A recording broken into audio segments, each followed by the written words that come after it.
নারীদের একটি কমন অসুখের নাম হলো ইউরিনারি ট্র্যাক্ট ইনফেকশন।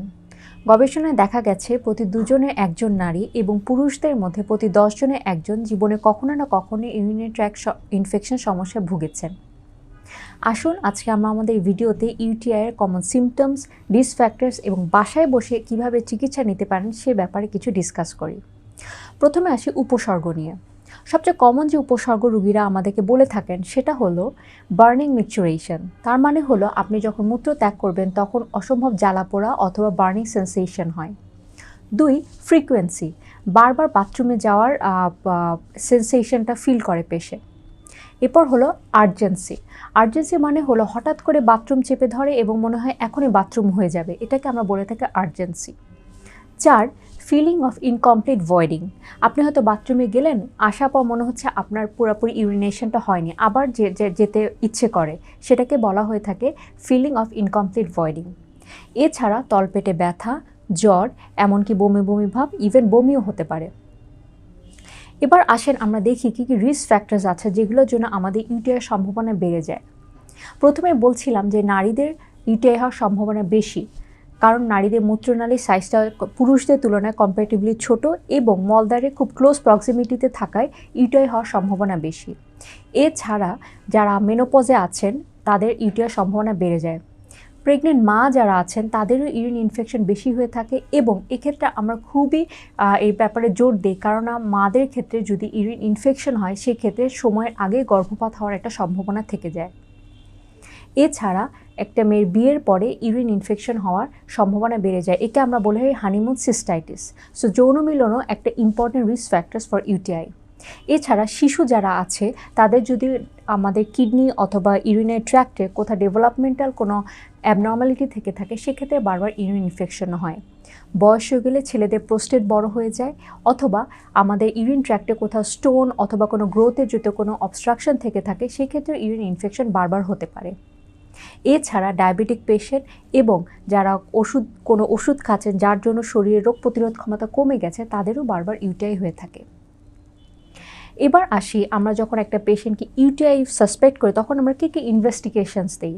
আমরা প্রথমে ইউরিন অ্যানালাইসিস করি, যেখানে আমরা পাসেল দেখে একটা আইডিয়া পেতে পারি যে তার ইউটিআইতে ভুগছেন। নারীদের ক্ষেত্রে 10-এর বেশি এবং পুরুষ ও শিশুদের ক্ষেত্রে 5-এর বেশি পাসেল থাকলেই আমরা এটা ইন্ডিকেট করে যে তার আন্ডারলাইন কোনো ইউটিআই আছে। এছাড়া আমরা ইউরিন কালচার করে থাকি, যেখানে আমরা যে কমন ব্যাকটেরিয়া দিয়ে ইউটিআইটা হয়ে থাকে সেটা আমরা ধরতে পারি এবং সে অনুযায়ী আমরা প্রপার অ্যান্টিবায়োটিকটা পেশেন্টকে দিই। এবার আসি চিকিৎসার ব্যাপারে। আমাদের অনেক রোগী আছেন যারা রেগুলার ঘন ঘন ইউটিআই সমস্যায় ভুগছেন। কোনো নারী যদি বছরে 4বারের বেশি ইউটিআইতে আক্রান্ত হয়ে থাকে সেক্ষেত্রে আমরা বলে থাকি তাকে রিকারেন্ট ইউটিআই। যেসব পেশেন্টরা রিকারেন্ট ইউটিআইতে ভুগছেন অথবা যারা ইউরিনারি ট্র্যাক্ট ইনফেকশনকে প্রিভেন্ট করতে চান তারা রেগুলার কিছু লাইফস্টাইল চেঞ্জের মাধ্যমে এটাকে প্রতিহত করতে পারেন। এই ব্যাপারে আমি আজকে আপনাদের কিছু টিপস দিতে চাচ্ছি। 1 নম্বর হলো অ্যাডিকুয়েট ওয়াটার ইনটেক। আপনার প্রতিদিন নিয়মিত 2 থেকে 3 লিটার পানি পান করতে হবে। 2 হলো ক্র্যানবেরি জুস। গবেষণায় দেখা গেছে ক্র্যানবেরি জুস রেগুলার সেবন করলে ইউরিন ইনফেকশনের সম্ভাবনা অনেক কমে যায়। আমাদের দেশে এটা ওয়াইডলি অ্যাভেলেবল না হলেও ক্র্যানবেরি জুস কনসেন্ট্রেট ও ট্যাবলেট এখন অনেক ভালো ভালো ফার্মেসিতে পাওয়া যাচ্ছে। 3, ভিটামিন সি সমৃদ্ধ খাবার, যেমন ধরেন লেবু, জাম্বুরা বা টক জাতীয় যে কোনো ফল। ভিটামিন সি আমাদের ইউরিনটাকে অ্যাসিডিক করে রাখে, সেক্ষেত্রে আমাদের ইউরিনে ব্যাকটেরিয়া গ্রো করতে পারে না। 4, প্রোবায়োটিকের খুব ভালো সোর্স হচ্ছে ইয়োগার্ট, যেটার মধ্যে অনেক ভালো ভালো ব্যাকটেরিয়া আছে যেগুলো আমাদের হার্মফুল ব্যাকটেরিয়া তৈরিতে প্রিভেন্ট করে।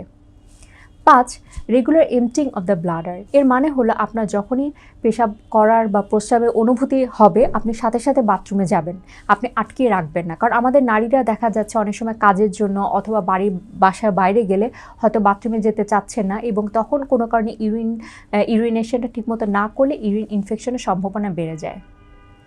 এরপরে আরেকটি স্টেপ আপনি ফলো করবেন যেটাকে আমরা বলে থাকি ডাবল ভয়েড। এটা মানে হলো আপনি একবার ইউরিন পাস করলেন, কয়েক মিনিট পর আপনি আবার ইউরিন পাস করবেন। এতে করে আপনার ব্লাডারটা কমপ্লিটলি এমটি হয়ে যাবে। এটা সবচেয়ে বেশি জরুরি আপনার সহবাসের পূর্বে এবং পরে ইউরিন পাস করা। যেসব নারীরা আমাদের আছেন যারা রিকারেন্ট ইউটিআইতে ভুগছেন তারা এই ডাবল ভয়েড প্র্যাকটিসের মাধ্যমে রিকারেন্ট ইউটিআইটা অনেক অংশে প্রতিরোধ করতে পারেন। লাস্ট স্টেপ খুবই ইম্পর্টেন্ট, সেটা হচ্ছে maintenance of regular personal hygiene. আপনি যদি কটন আন্ডারওয়্যার ব্যবহার করে থাকেন সেটা প্রতিদিন চেঞ্জ করবেন, কমফোর্টেবল কটন আন্ডারওয়্যার পরবেন এবং নারীরা যখন আপনার গোপনাঙ্গ পরিষ্কার করবে তখন সামনে থেকে পিছনের দিকে ক্লিন করবেন। এক্ষেত্রে আপনার পিছন থেকে ব্যাকটেরিয়াটা যাওয়ার সম্ভাবনা কমে যায়।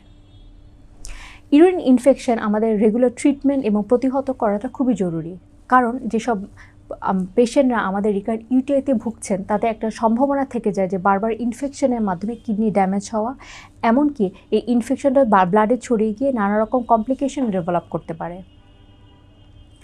ইউটিআই যদিও খুব কমন একটি সমস্যা, তারপরও আপনি রেগুলার কিছু লাইফস্টাইল চেঞ্জের মাধ্যমে এটা সম্পূর্ণরূপে এটাকে প্রতিরোধ করতে পারবেন। আজ এই পর্যন্ত, ধন্যবাদ।